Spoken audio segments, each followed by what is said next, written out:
Have you ever wondered why some students remember everything after one lecture, while others stare at the book for hours and still forget it the next day?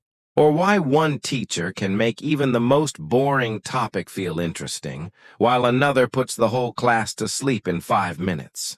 That's not magic. That's educational psychology at work. Educational psychology is basically the science of how we learn, why we learn, and what messes up learning along the way. It's not just for psychologists or teachers. It affects every student, parent, and even anyone who's ever tried to learn something new on YouTube at 2 a.m. At its core, educational psychology helps us understand how the brain processes information. Not everyone learns the same way. Some people need visuals. Some learn by listening. Others need to actually do the thing to understand it. Educational psychology explains these differences so learning doesn't feel like forcing a square brain into a round syllabus. One big reason educational psychology matters is motivation.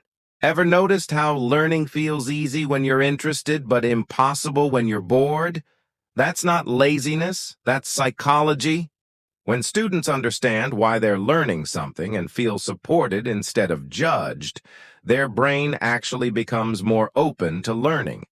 Suddenly, studying doesn't feel like torture. It feels manageable. It also helps teachers teach better. Instead of yelling, "Why don't you understand this?"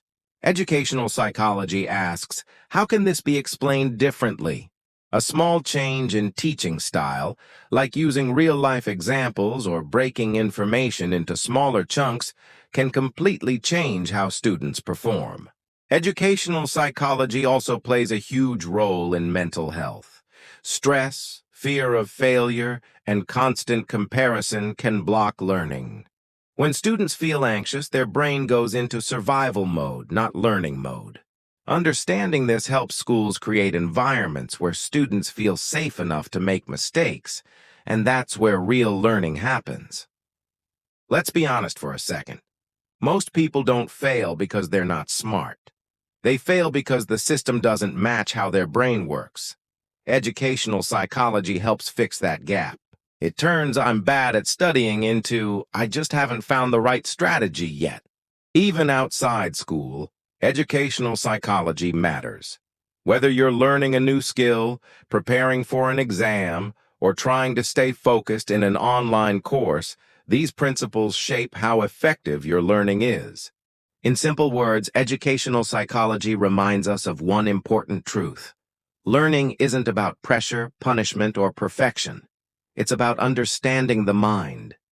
And when learning works with the brain instead of against it, education stops feeling like a burden and starts feeling like growth. Because when we understand how learning actually works, everyone gets a fairer chance to succeed.